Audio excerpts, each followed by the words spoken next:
You're here because you want to grow your business. You want to increase your revenue. You want to reduce your cost. Or let's be honest, you want to grow your career as either a customer experience professional or heck, just as a business person, because you know that when you deliver results, your career is going to grow. And so last week we started the top 5 reasons your Voice of the Customer program will fail. And to remind you what those first 3 were, because today we're going to talk about the next 2. The first 3 were thinking that Voice of the Customer equals survey. It does not. There's so much more to that. Second reason was there's no tie to business results. And the third was there's no process, that it was just ad hoc, an approach. Great. So go back to last week, watch that. If you didn't see that, those were the first 3 reasons of the 5 reasons why a Voice of the Customer program will fail.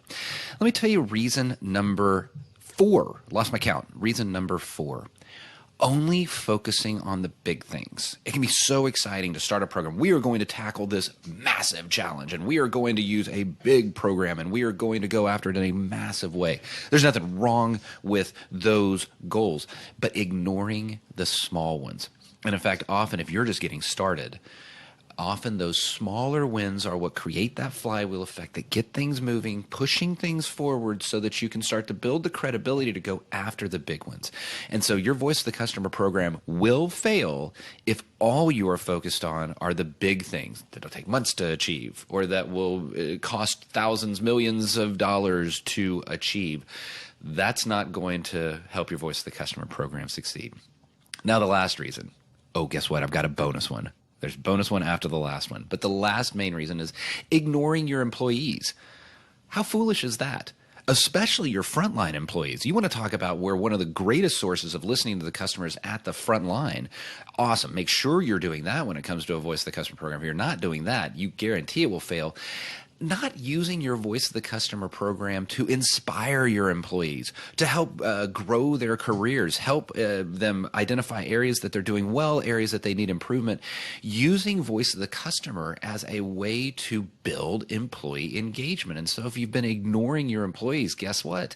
Your Voice of the Customer program will fail if they are not a part of your Voice of the Customer program. Now, I mentioned a bonus item. And this one's a little sneaky because I just mentioned employees. I just mentioned performance development. I mentioned helping people improve.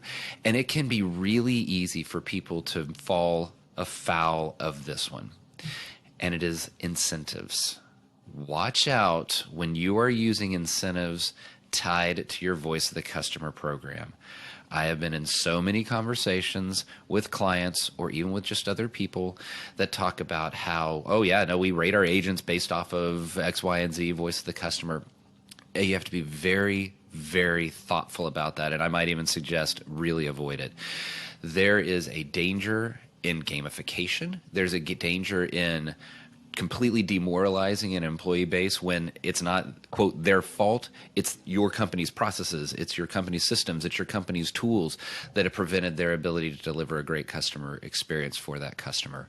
And so if you're tying your incentives to a Voice of the Customer program, that is a very, very dangerous place to play.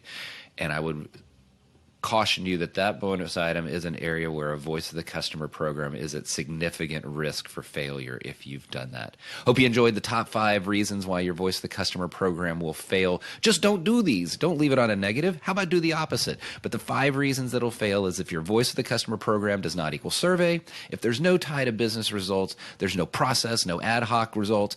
The 4th being the only focusing on the big things. The 5th being not focusing on the employees and inspiring them with Voice of the Customer, and that bonus item of watch out for incentives. Be sure to mash that subscribe button. Would love to hear what your thoughts are. Press the comment button below.